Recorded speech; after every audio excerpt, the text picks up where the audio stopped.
Quel plaisir de vous retrouver. Il y a plein d'amis dans cette église.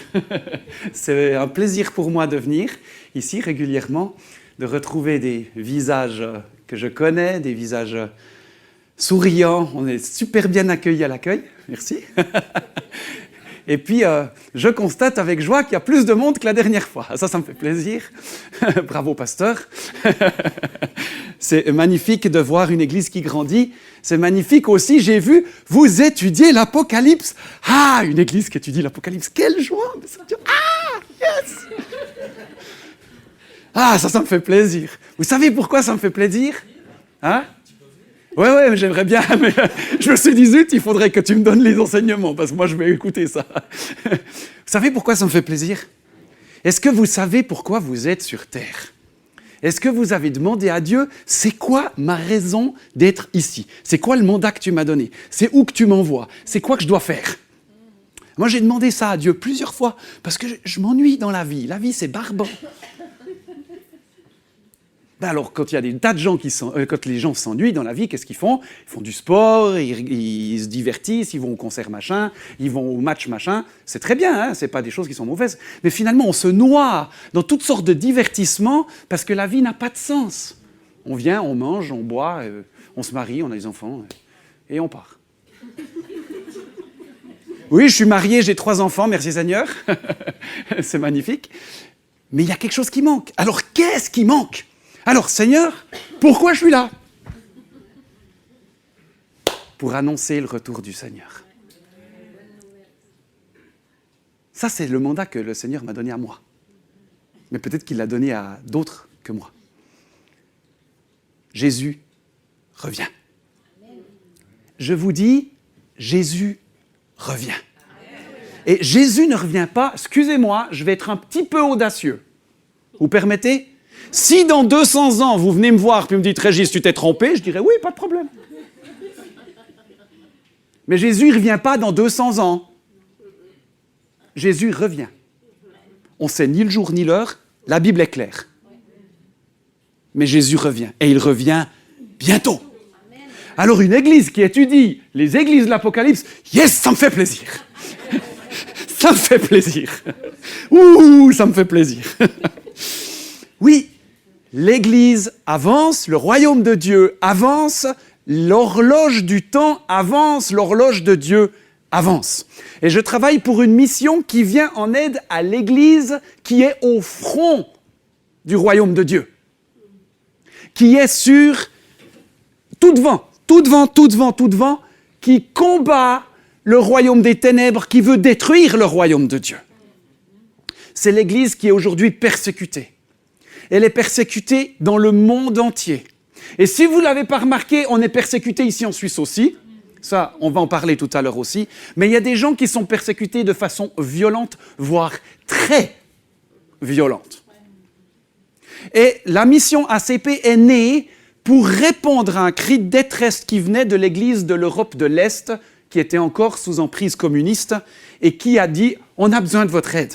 On a besoin de votre soutien. » C'est une mission allemande qui est née donc en 1972, ça fait 50 ans, qui est née dans le cœur de pasteurs allemands et qui ont fait déjà des trajets entre l'Allemagne et la Roumanie d'abord, et puis tous les pays de l'Est. Et aujourd'hui, nous travaillons dans plus de 65 pays à travers le monde. On va le voir aussi un tout petit peu plus loin.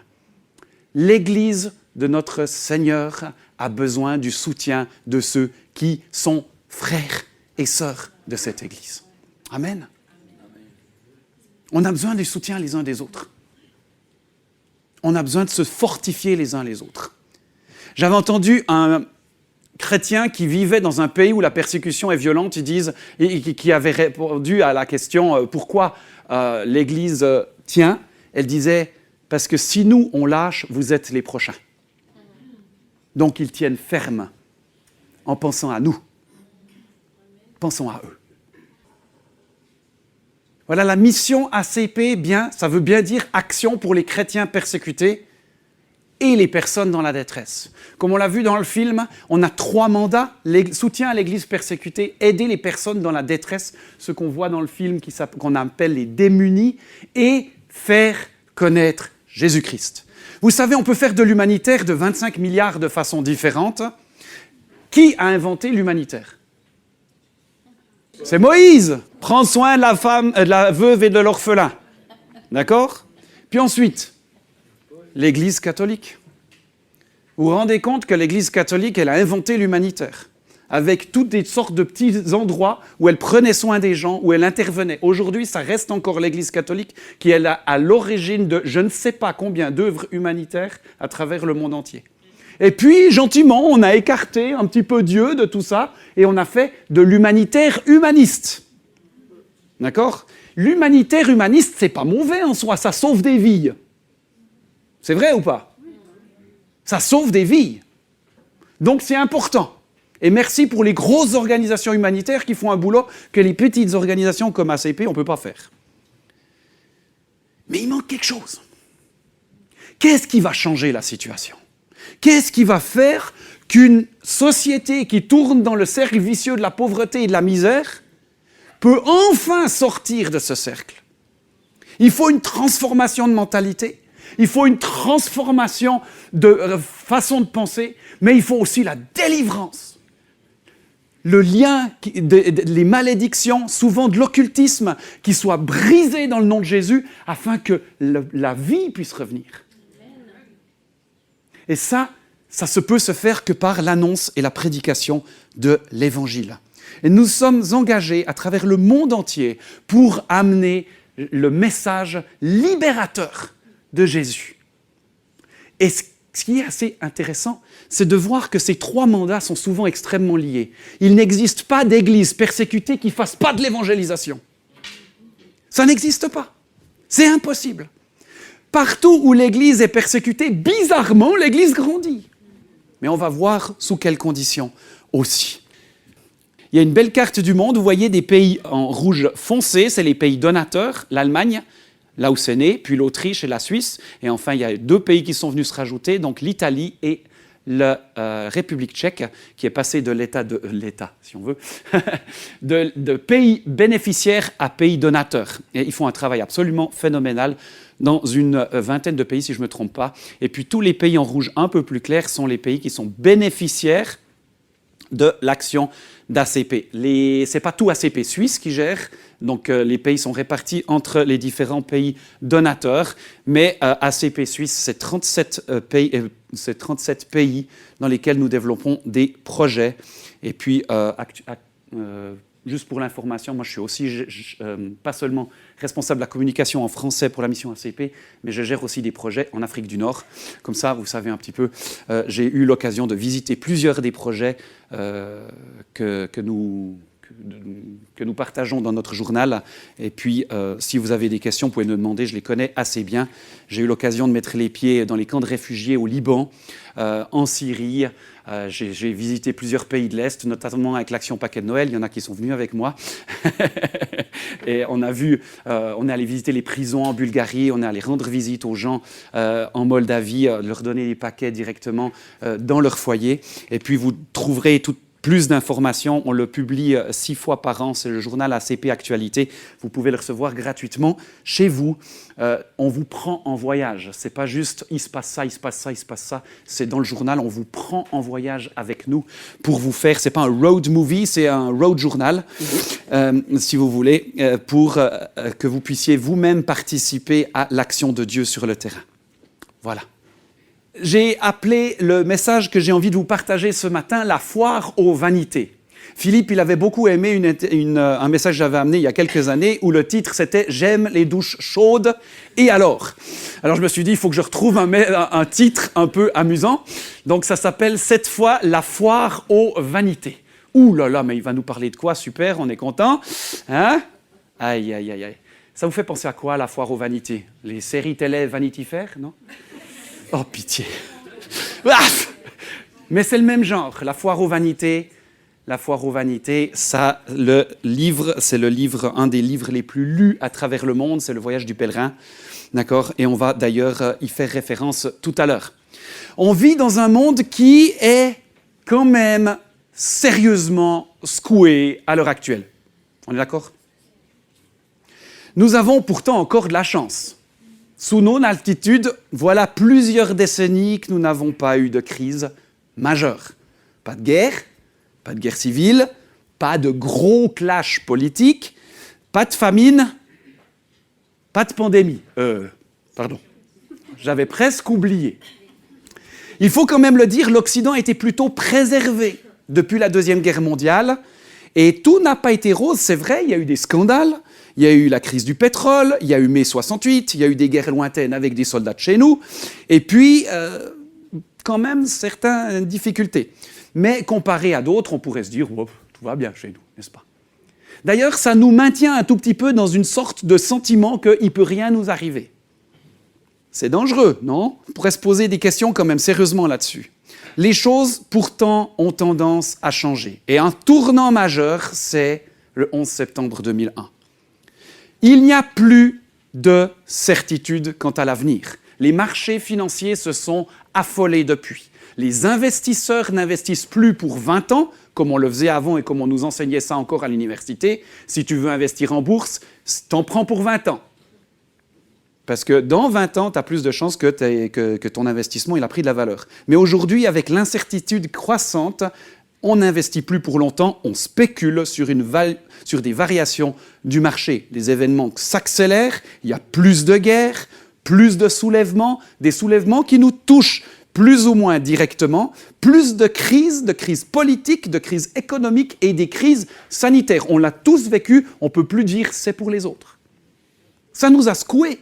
Ça nous a secoués dans nos convictions, ça nous a secoués dans notre foi, ça nous a secoués dans nos relations. On a commencé à se taper dessus entre chrétiens pour savoir s'il fallait ou pas se faire vacciner. Ce n'est pas la question ici, débat clos. Le Covid, c'est la combienième pandémie qu'on nous annonce?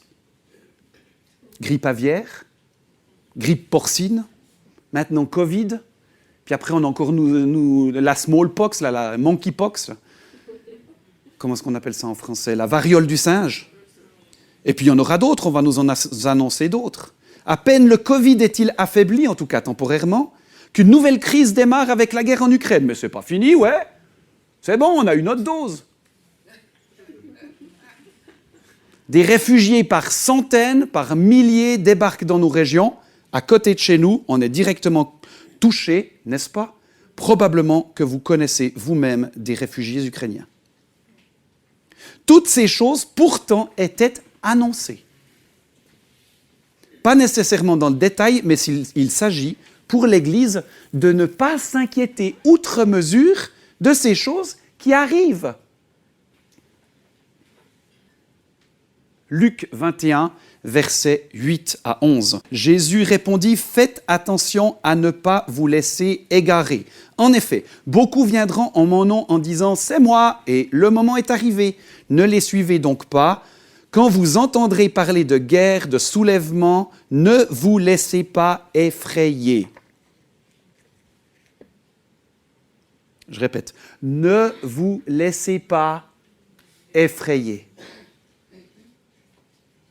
Car il faut que ces choses arrivent d'abord.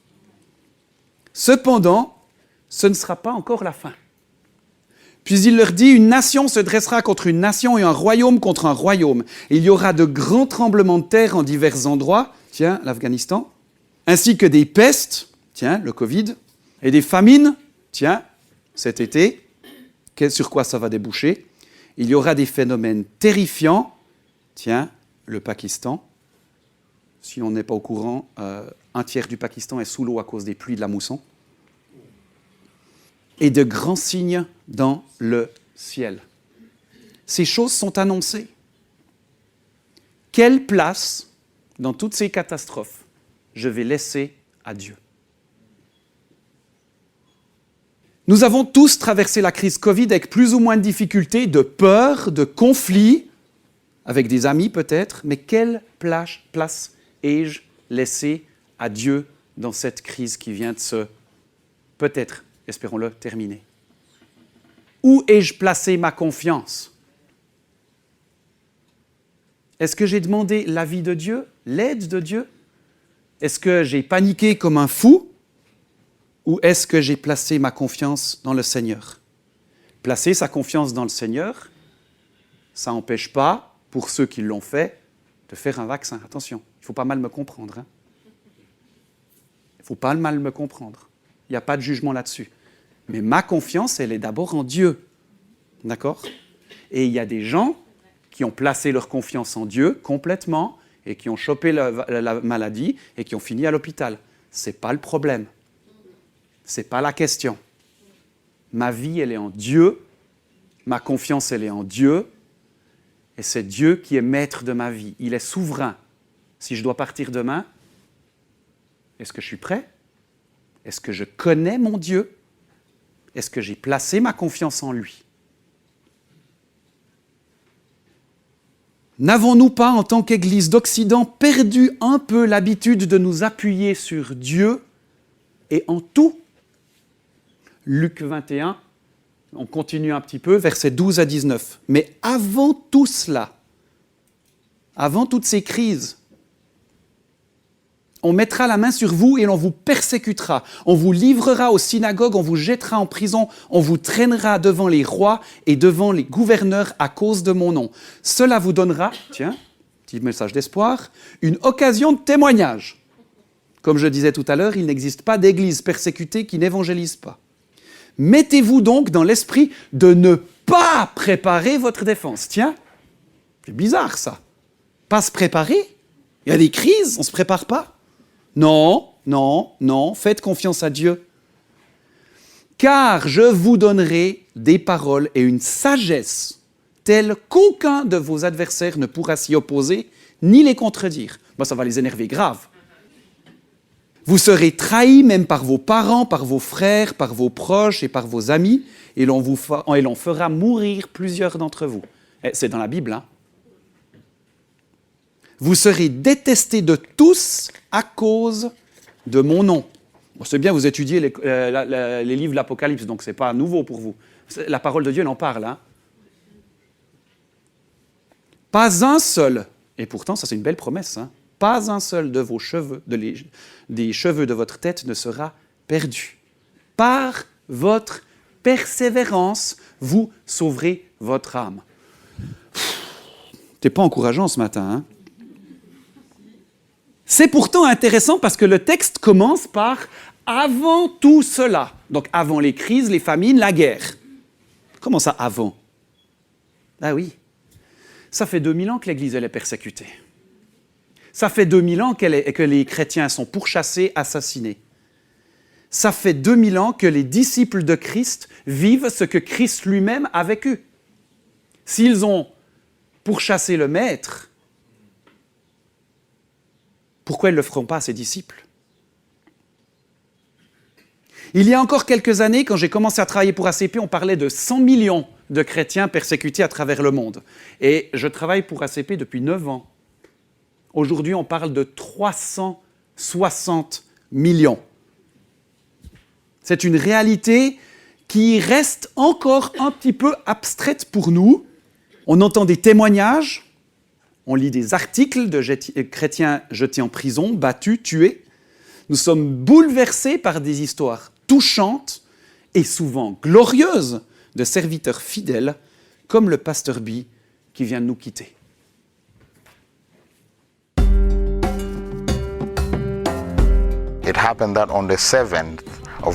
Cela s'est passé le 7 janvier 2013. Les services de sécurité ont fouillé notre école et trouvé nos Bibles.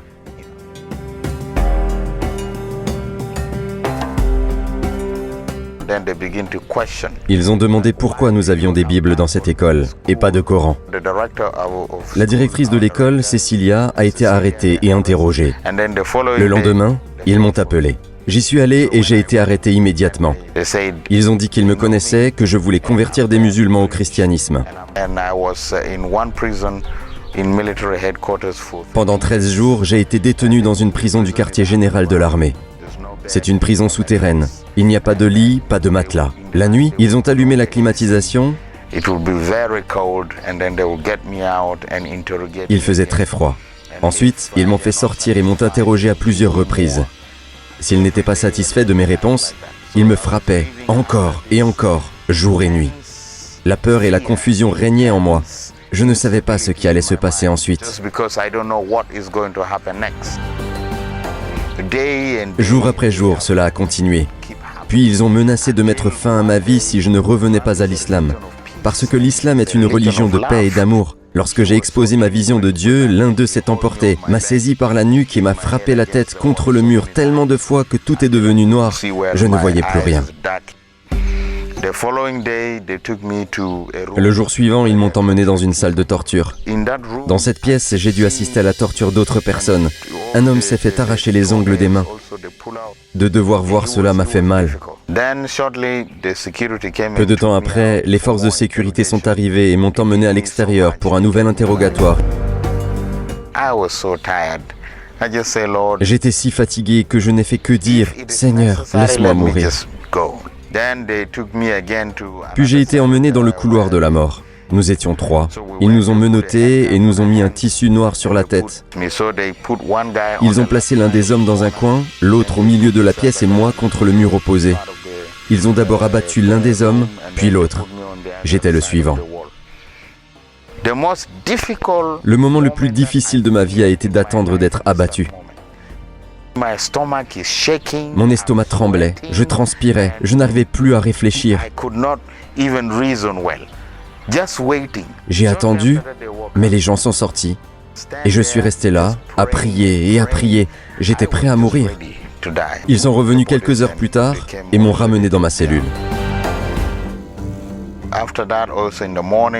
Le matin, les officiers sont venus pour de nouveaux interrogatoires. Ils avaient la preuve que je prêchais auprès des musulmans. Ils m'ont frappé à la tête avec des barres de fer. Je ne pouvais plus tenir sur mes jambes. Je ne voulais plus rien ressentir. J'ai demandé à Dieu, donne-moi juste un peu de force pour que je puisse pardonner à ces gens et les aimer à nouveau. Et c'est exactement ce que Dieu a fait. Puis ils m'ont pris tous mes biens, mes affaires, mes terrains, mon argent, tout. Et ils m'ont déporté au Sud-Soudan. Ai-je douté de Dieu? Non, je n'ai jamais douté de Dieu. Est-ce que je me suis mis en colère contre Dieu? Non, je sais que Dieu contrôle toutes choses et que s'il veut que je parte, c'est ce qui arrivera. Mais je sais que Dieu a encore un projet pour moi. Car une nuit, j'ai demandé à Dieu, j'ai dit, Dieu, je veux vraiment mourir. Je veux vraiment mourir. Mais si c'est ton intention, alors je vivrai et je ferai ta volonté. Ce n'était pas la première fois que j'ai été arrêté, c'était la 6e. Chaque fois, Dieu m'a conduit à un autre niveau de foi.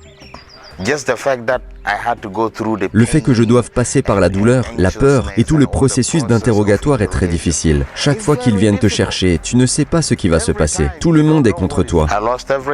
J'ai tout perdu. Je n'ai plus de maison. Mais il y a une chose qui me fait tenir debout et qui m'enthousiasme. Je sais qu'il y a Dieu, qu'il m'aime tellement et qu'il est avec moi jusqu'à la fin. Dieu utilise la persécution pour réveiller l'Église, pour ébranler l'Église. L'Église ne devrait pas dormir. Elle devrait savoir qu'il y a chaque jour des gens qui souffrent pour l'amour du Christ. C'est pour cette raison que l'Église doit prier. Enfin, mon message est le suivant. Faisons tout ce qui est en notre pouvoir pour atteindre tous les habitants de la terre avec l'Évangile de Jésus-Christ.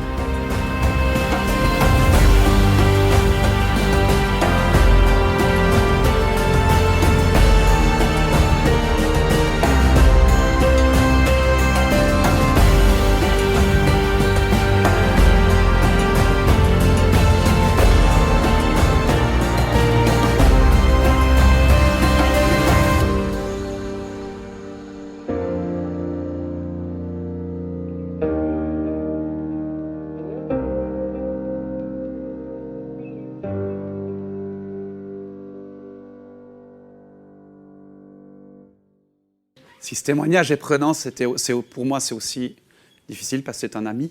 Je le connaissais personnellement, j'ai mangé avec lui, il a vécu chez moi plusieurs fois. Un homme incroyable, je l'aurais suivi au bout du monde. Vraiment, j'aurais pu descendre au Sahel avec lui. Ce mec-là, quand il te parle de la parole de Dieu, c'est juste, tout devient simple. Il a tellement été éprouvé par le feu que tout le inutile a disparu. C'est de l'authentique, c'est du vrai, c'est le royaume de Dieu. C'est waouh! C'est juste génial d'être avec des gens comme ça. C'est fantastique. C'est du vrai, du vrai, du vrai, du vrai, du vrai, du vrai. T'as touché au royaume de Dieu quand tu rencontres des gens comme ça. Et peut-être vous l'avez senti un petit peu rien qu'en écoutant son témoignage. C'est du authentique, c'est du vrai. Et alors, qu'est-ce que je fais avec un témoignage comme ça maintenant ? Ah, mais les chrétiens persécutés, ils ont de toute façon des difficultés tellement plus grandes que les miennes. Alors pourquoi je me plains de mon petit problème ? Et si je te disais ce matin, arrête de faire du relativisme. Fais face à tes problèmes. Combat-les. Résous-les. En regardant, comme on l'a dit tout à l'heure, les yeux fixés sur Dieu. Un problème avec le travail, avec un collègue de travail, les yeux fixés sur Dieu. Un problème avec ta femme, les yeux fixés sur Dieu. Un problème avec ton pasteur, les yeux fixés sur Dieu. Un problème avec les impôts, les yeux fixés sur Dieu. Un problème avec ton garagiste, les yeux fixés sur Dieu. Petit problème, pas de petit problème, grand Dieu. Mais si je n'apprends pas aujourd'hui à résoudre mes petits problèmes en faisant confiance à Dieu, comment je vais réagir quand viendront les gros problèmes ? Comment je vais réagir si je n'apprends pas aujourd'hui à faire confiance à Dieu ? Maintenant, dans ma situation d'aujourd'hui, dans la situation que je vis moi, pas celle qui est tellement plus difficile que les autres vivent. Non, mon problème à moi. Le Seigneur nous envoie des difficultés pour nous apprendre des choses. Oui, ce n'est pas le Seigneur qui envoie le mal, on est d'accord. Mais il permet des difficultés et il ne permet pas qu'on soit éprouvé au-delà de nos forces. Ça veut dire qu'on a les moyens de sortir de notre problème avec sa grâce, avec son aide. Et ça veut dire qu'on doit apprendre aujourd'hui, parce que l'épreuve produit la persévérance, et la persévérance, la victoire, c'est Pierre qui le dit. Nous devons apprendre et prendre les choses au sérieux aujourd'hui. Leur destin ne nous laisse clairement pas indifférents. Il nous touche à ces chrétiens persécutés. C'est sûr, c'est certain. Nous devons nous aussi être touchés au-delà de ça en nous disant « Oui, l'Église persécutée, elle a besoin de moi, comme moi j'ai besoin de l'Église persécutée. » Et je profite juste à l'instant de faire un petit peu de publicité pour ce petit journal qu'on vient de sortir, qu'on sort en fait pour la 3e année consécutive. C'est pour le dimanche de l'Église persécutée qui auront lieu, il y en a 2, le 7 et le 14 novembre, si je ne me trompe pas. Enfin, c'est les semaines-là. Pour préparer ce dimanche de l'Église persécutée, vous avez 7 jours avec 7 fois un pays qui vous est présenté dedans. Une explication, un témoignage souvent, un QR code pour aller savoir un peu plus. Des fois, souvent, il y a des films avec des témoignages, comme celui qu'on vient de voir tout à l'heure. Ces petits flyers, ces petits livres, j'en ai plein la voiture, j'ai juste pas eu le temps de les sortir, donc je vous les donne. Donc n'hésitez pas à en commander, à les utiliser dans votre groupe de maison, à les utiliser comme sujet de prière dans vos temps de culte personnel. Mon fils est venu vers moi l'autre jour avec des réflexions philosophiques d'adolescent découvrant le monde. Il a juste 16 ans. Et il me dit quelque chose qu'il a entendu à l'école. Il dit « Le divertissement, ça supprime les problèmes. » Le divertissement, ça supprime les problèmes. Ouais. À Noël, mon autre fils reçoit un livre, Le Voyage du pèlerin, et dans Le Voyage du pèlerin, qu'on a lu ensemble, on a regardé aussi le dessin animé, très bon livre et très bon dessin animé par ailleurs. On a profité des vacances pour en discuter et regarder ces choses ensemble. Il y a quelque chose qui m'a marqué, probablement parce que je travaille pour l'Église persécutée, c'est que les 2 pèlerins ne sont pas victimes de persécution de la manière qu'on pourrait penser aujourd'hui. Le livre a été écrit il y a 300 ans, d'accord, et la réalité a bien changé, mais les 2 grands persécuteurs du passé, qui sont 2 géants qui sont très, très, très amorphes dans Le Voyage du pèlerin, sont l'Inquisition et le paganisme. Alors l'Inquisition, c'est ce que c'est, c'est l'Église qui persécute l'Église, d'accord ? Et puis le paganisme, donc toutes les religions traditionnelles, les autres. Alors pour lui, pour Bunyan, qui a écrit le livre, il considère que ces 2 géants persécuteurs sont morts. Ouais, si on remet aujourd'hui, ce n'est pas tout à fait le cas, on est d'accord. L'Église qui persécute l'Église, ça existe encore, et ça a tendance malheureusement à se renforcer. Et puis le paganisme ou les autres religions qui mettent à mort de nombreux pèlerins, ça existe partout à travers le monde. On ne va pas les citer ici, mais tout le monde a bien entendu l'une ou l'autre déjà en tête. Ce qui me surprend, c'est qu'il écrit ça alors qu'il est en prison, John Bunyan, parce qu'il est prédicateur baptiste et pas anglican. Bon, soit dit en passant. Mais ce n'est pas ces géants-là, ce n'est pas ceux-là qui vont mettre à mort un des deux pèlerins. Chrétiens et fidèles sont avertis par évangéliste qu'un des deux sera mis à mort dans la prochaine ville, la foire aux vanités. On y arrive. Dans cette ville se tient donc cette foire où on peut acheter, je cite, toutes sortes de vanités, tout ce qu'il y a de plus inutile et divertissant, et même voir, sans payer, des meurtriers, des adultères, des parjures de toute espèce. Oh, ça fait penser à quoi, ça? La télé?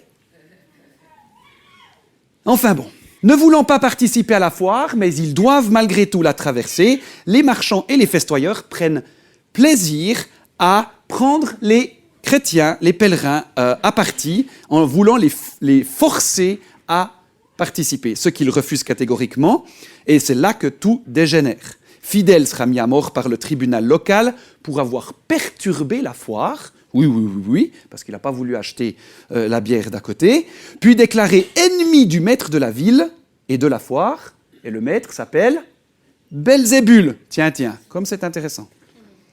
Évidemment, c'est pas parce que je vais pas boire une bière avec un copain à la sortie du match de foot, que je risque une grosse persécution. On est d'accord. Mais les vanités peuvent être une persécution, parce qu'elles m'éloignent du Seigneur. Elles ont tendance à m'éloigner de l'enseignement de la parole de Dieu. Si on va aujourd'hui pas vraiment nous mettre à mort parce qu'on ne participe pas à la foire, l'ennemi va essayer de trouver une accusation détournée. Ennemi d'État. Ça arrive dans bien des pays.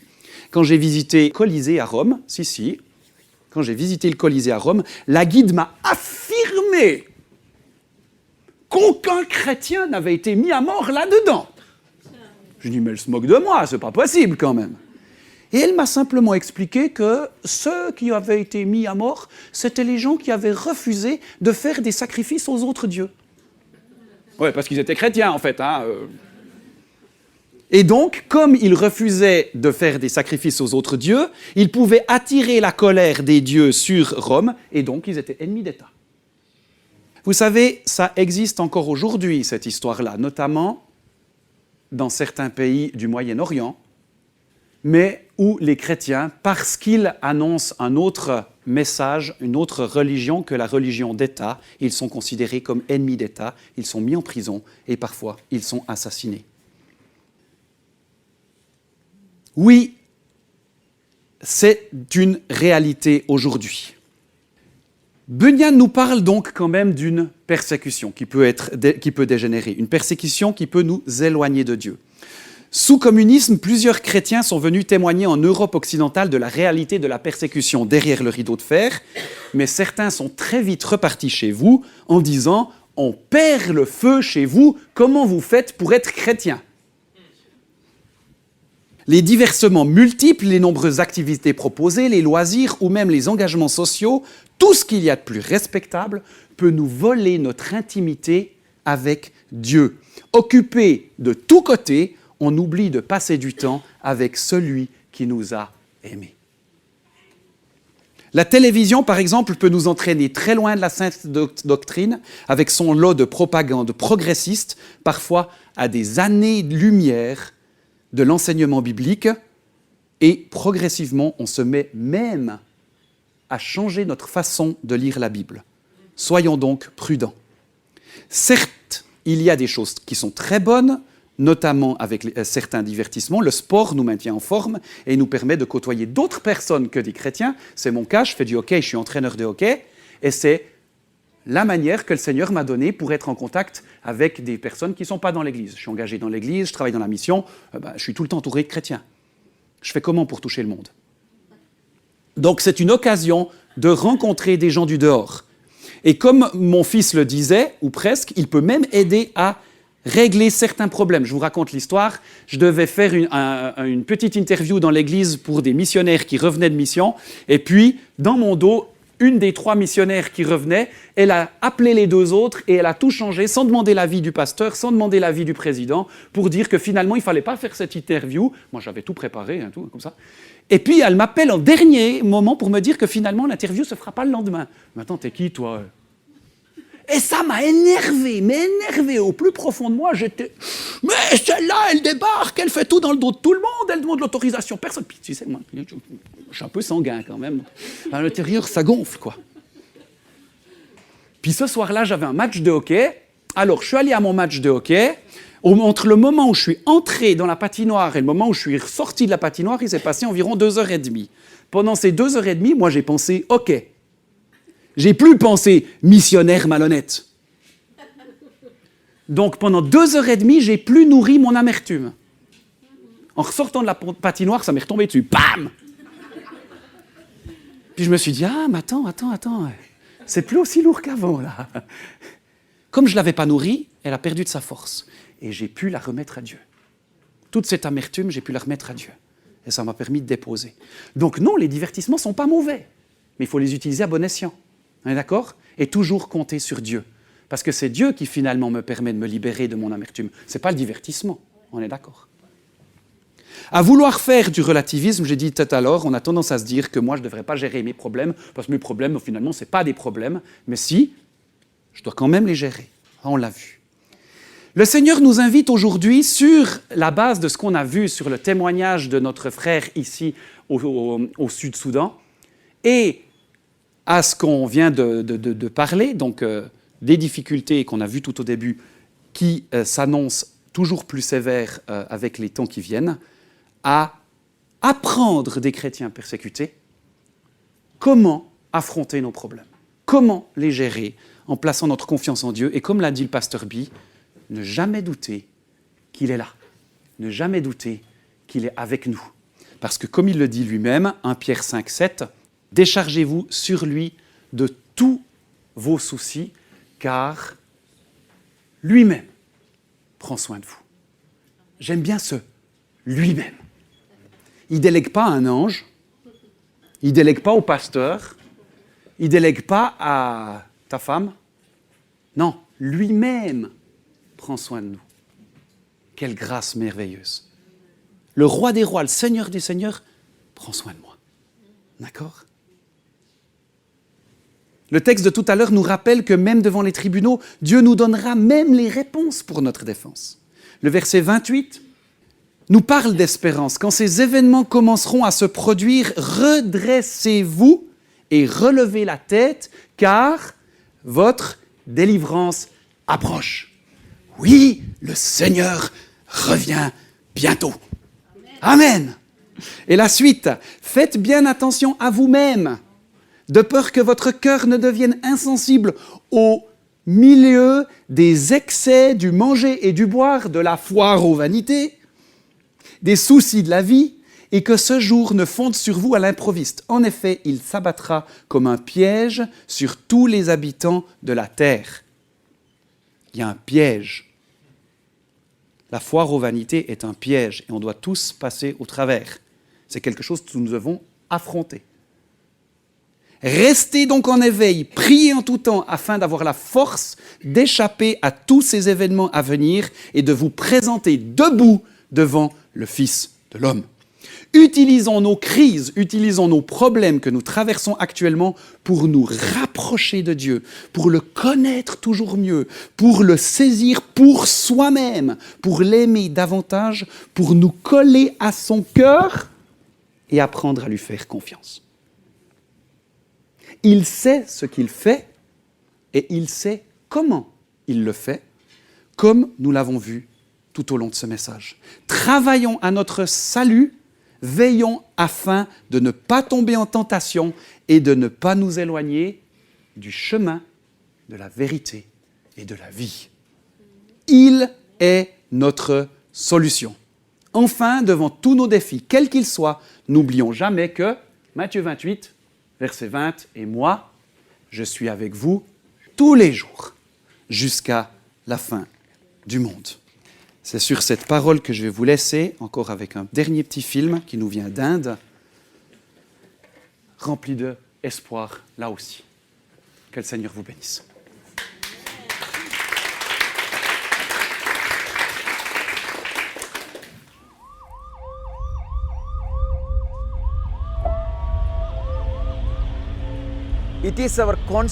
C'est notre droit constitutionnel de pouvoir pratiquer et proclamer notre religion, mais cela ne nous est pas accordé.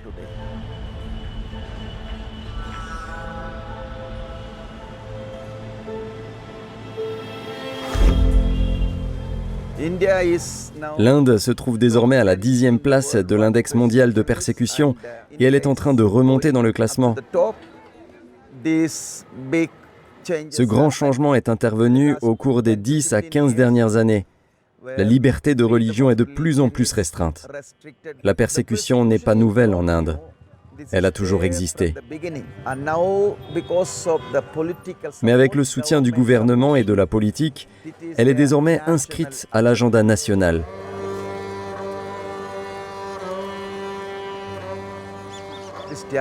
Le christianisme est une religion étrangère et l'Inde doit en être purifiée.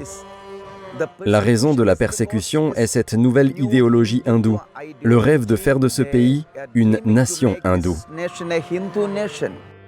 Les groupes radicaux ont recours à la violence. Ils frappent les gens, les tuent, ils détruisent. Bien sûr, tout cela est illégal, mais le gouvernement les soutient quand même.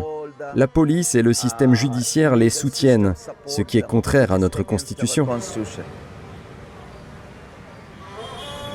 La persécution existe partout dans le pays, mais elle est particulièrement importante dans certains États. Dans les grandes villes, la situation est nettement plus facile pour les personnes qui dirigent une église. Mais dans les villages, c'est difficile.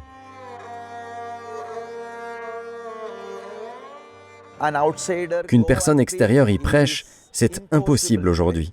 Mais nous devons trouver un moyen pour que les autochtones puissent venir au Seigneur et prêcher dans l'esprit. Nous savons que Dieu a un plan et un destin pour ce pays.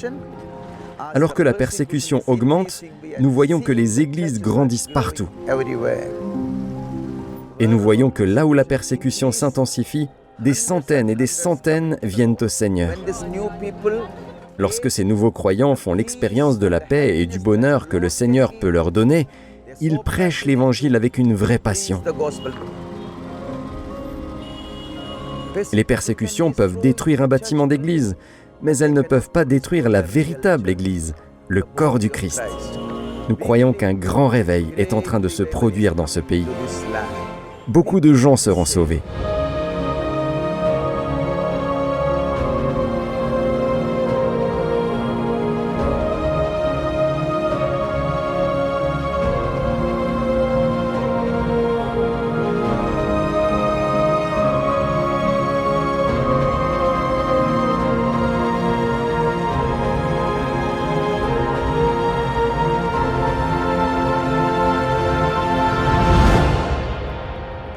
Les gens disent « persécution, persécution », mais nous voyons un réveil. Le réveil arrive.